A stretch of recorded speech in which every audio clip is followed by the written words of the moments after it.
So you all enjoyed the video last time of the 9 tropical community fish for beginners or hardy beginner fish, whatever I called it back then. You all enjoyed that one so much.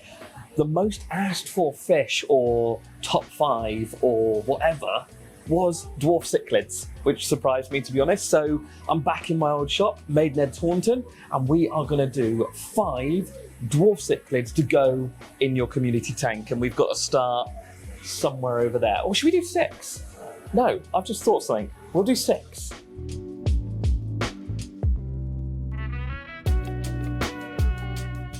Now, cichlids often get a bad reputation for being aggressive, territorial, and, well, basically impossible to keep in a peaceful community setup. But that's not the full story. Cichlids are a huge, varied group, from the small, peaceful ones that we'll go through today, to colourful rift lake fish that require certain water parameters, to big, aggressive beasts, and, well, everything in between. So in this video, we're looking at 6 that will break that mould, cichlids that can live happily alongside other fish in community aquariums and give your aquarium, well, that personality, that sort of interest that sometimes they are missing. So first up, we've got the Bolivian Ram. Now, these are a calm, inquisitive fish that hails from slow-moving rivers in Bolivia, obviously, and Brazil. They're sometimes overshadowed by the flashier cousin, the German blue ram or electric ram or even gold ram.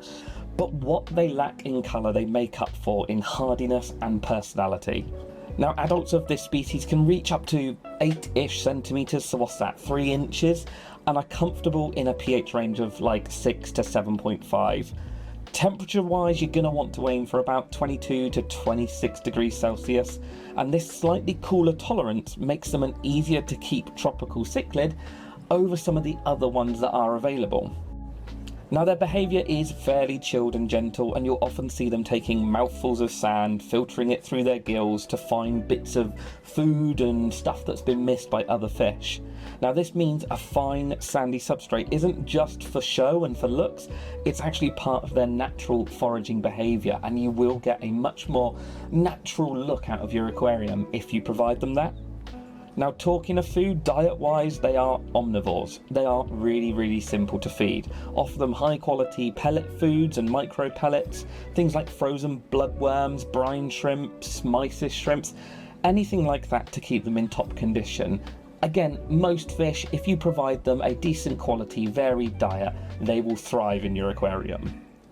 Aquascaping for Bolivian Rams should include open swimming areas. Balance that with patches of dense planting, bogwood, driftwood, even some rocky structures for them to create some territory, and they will mix well with peaceful tetras, resboras, and bottom-dwelling Corydoras. As long as you provide enough homes and enough breakups in the line of sight, these fish will get on really well in a community aquarium.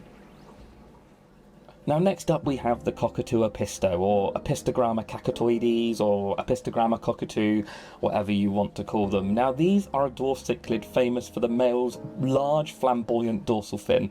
Now, it stands tall like a cockatoo's crest, so, you know, that's where the name normally comes from. These are now available in several colour strains with varying degrees of oranges and reds with sort of slight different patterns in them, and most of them should be fairly similar to keep. Now, males reach around 8 to 9 centimetres, which is what, 3.5 inches, while females will stay normally a little bit smaller and a little bit less colourful. They will generally thrive in acidic to neutral water, so aim for a pH of around 6 to 7.5. And temperature-wise, you want to be aiming for 24 to 28 degrees Celsius, which is 75 to 82 Fahrenheit. I think my maths is on point today. Now, in the wild, they live in slow tributaries with lots of leaf litter and hiding spots. In the aquarium, they do well in a harem setup, so one male, several females, and then provide them with plenty of caves and driftwood and rockwork and bogwood to create territories for the males and females to get away from each other. Now, most of the time they are peaceful, but during spawning time, they will guard their chosen site. Now, they're not going to go hunting fish down and chasing fish down, but if there is a cave that they are spawning in, other fish are probably going to want to stay away from it. Their diet should lean towards more meaty food, so like frozen and live brine shrimps, daphnias, bloodworms, things like that. but always supplement it with good quality sinking cichlid pellets or even micro pellets, and this will ensure that they've got a good diet and they thrive in your aquarium. For tank mates, avoid other bottom-dwelling cichlids. They can be territorial, and in larger aquariums you may get away with it, but most of the time keeping them as a single cichlid species does better. Mid-water species though, like pencilfish, small rasboras, tetras, any of those will make absolutely ideal companions, but remember, it all does come down to the size of your aquarium and the space and the hiding spots that they've got. Now next up we have this stunning metallic blue dwarf cichlid, and this one's a little bit more blue than the normal ones in this group, so I'll get into that in a minute, but this is Apistogramma agassizii, or the agassizii, that's too many S's and Z's, Apisto. Now this is one of the most striking in the genus. Personally, I really like this fish. The long trailing fins, the metallic shimmer down the side, it really does pop under that like yellowy soft warm lighting that you get with blackwater aquariums. In nature they do inhabit Amazon blackwater streams with soft acidic water, so if keeping them in the aquarium you want to try and replicate that, so pHs of about 6 to 7 if possible. Although I have had tank bred specimens adapting to harder water, but generally they will always do better in that slightly softer water. Now just like the Cockatoo, they are available in several colour forms, which brings me to why this one is a little bit more metallic blue. They won't normally show off this bright blue coloration, but this is a separate colour form of this fish. So some people will call this a tefe blue, some people will call this a metallic blue, and I've heard of arguments before between breeders and sellers and things, so we will call this one a metallic blue agassizii. Now they grow up to about 8-9 centimetres, which again is 3-3.5 inches, and females will be a little bit smaller and a little bit duller in colour. Now this group prefers temperatures of around 24 to 28 degrees Celsius, and like most apistos they are bottom orientated, but they will explore the whole tank if given enough cover and enough plants and bogwood reaching up into the top of the aquarium. To get the best behaviour out of these fish, provide leaf litter on the bottom, plant cover, driftwood, bogwood, and this will mimic their natural habitat. Now they will feed on live or frozen foods, mosquito larvae, cyclops, daphnias, and obviously give them a decent quality micro pellet or cichlid pellet to make them thrive in your aquarium. Now like most cichlids, they are generally peaceful, but that comes with a caveat, they can get territorial during breeding, so combine them with upper water fish that will take their minds off of each other, like small tetras or hatchetfish if you've got a closed-in aquarium, and avoid space conflicts. So really again, nothing cichlidy down on the bottom with them unless you've got a big aquarium. So next up we have the golden eye cichlid, or golden eye Nannacara. Now these are a small but absolutely stunning fish. I actually kept these right at the start of my YouTube video making career, I guess you would call it now. But the golden eye Nannacara is often overlooked for a lot of the other sort of brighter and more flamboyant species. But give them time and the males absolutely shine. They look so amazing, and I have found them very easy and hardy to keep in the aquarium. Now the males will have that sort of shimmery blue-green body, a bit of a hint of gold as well, and of course that bright golden eye that gives them their name. The females will look a little less colourful, but I've still found them to be quite pretty in their own right with their markings and their sort of more muted tones, I guess you would say. Now they grow to around 7 centimetres, so what's that, 2 3/4 inch, 2.5 inch, something like that. And they'll thrive in a pH of about 6 to 7, but again, tank-bred species are a little bit more adaptable. Now, unlike some cichlids, they are fairly slow-moving. I found that they will sort of rarely chase tank mates. I actually had some in a tank with like endless guppies and very small sort of tiny little fish, and they done really well. Now this makes them perfect for peaceful community aquariums, and that aquarium, as I just forgot to tell you about temperature, needs to be around 24 to 28 degrees Celsius, roughly around there. Now they do appreciate a sandy substrate in the bottom, plants to break up the sight lines between males and females, and a few driftwood or bogwood rock structures for them to sort of create territories and get away from each other if they want to. Now, because they have been in the hobby for so long, feeding is honestly really straightforward for them. Micro pellets, frozen brine shrimp, frozen bloodworm, smaller cichlid pellets as well. They will take just about everything. Give them a varied diet and they will do so well.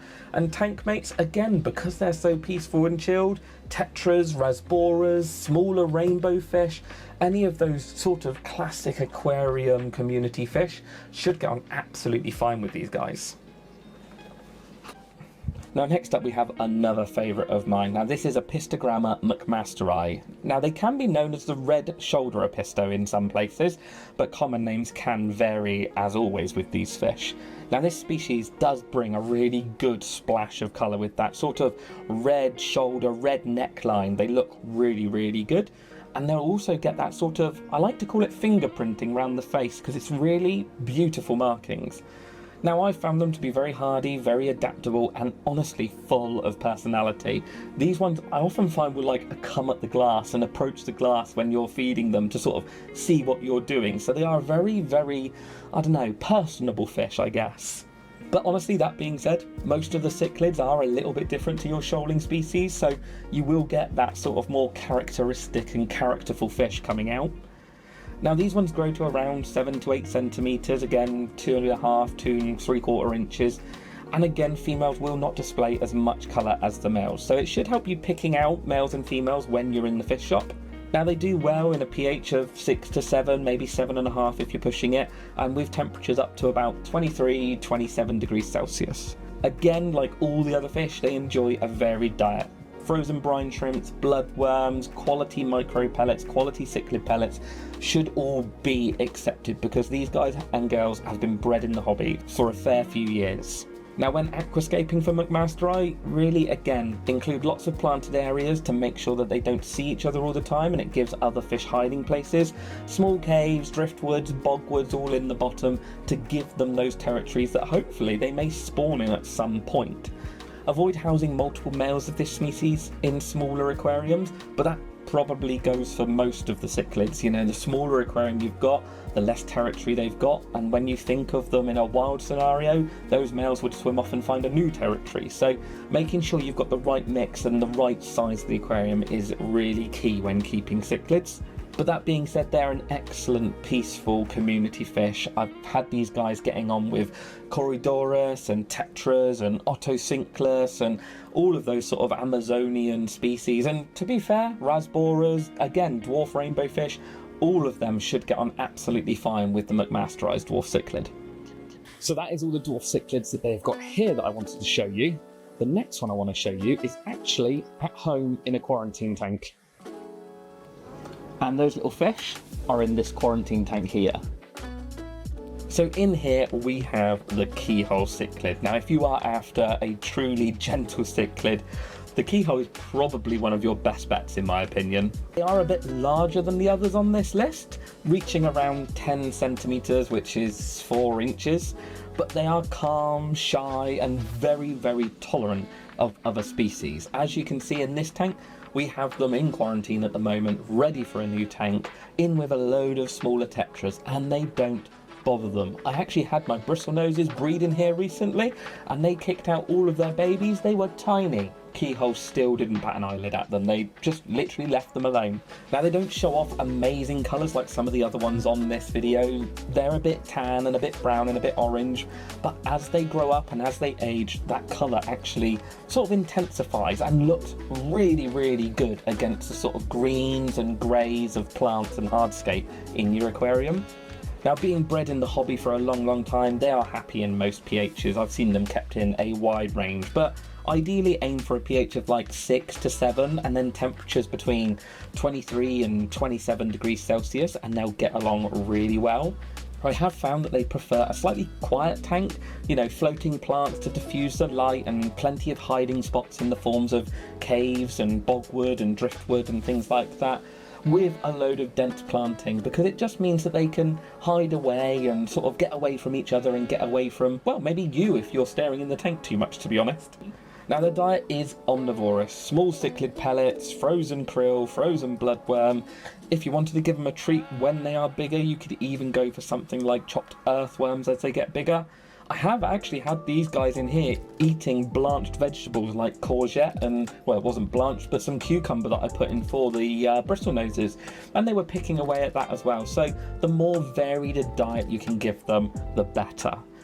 Now, one thing to probably mention, when they are younger, it is hard to tell between males and females. So I normally recommend getting a little group, maybe 3, 4, maybe 5 or 6, the more the merrier in some respects, and letting them pair off naturally. Because they're so gentle and chilled out, I've never actually had to remove the others from a pairing situation, as long as you've got a big enough tank.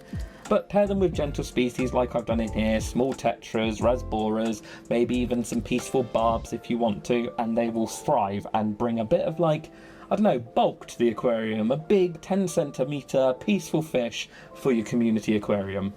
So there we go, 6 peaceful dwarf cichlids for your community aquarium. And obviously, cichlids being cichlids, they can have their own personalities, they can get a little bit territorial around breeding time, so it is always worth making sure that you're setting up the tank right for them with enough hiding spaces and the right tank mates and so on, because fish do have their own characteristics and different ones can be more aggressive. But the list that we've just gone through certainly won't be big, bruiser, nasty fish. They are going to get on with most community aquariums. So let me know in the comments what list you want to see next. I've actually got some cool road trips coming up soon that might be saltwater and plant and a few other bits and pieces. So we might be able to do something that isn't maybe fish. But let me know in the comments what you want to see next, and I'll see you all in the next one.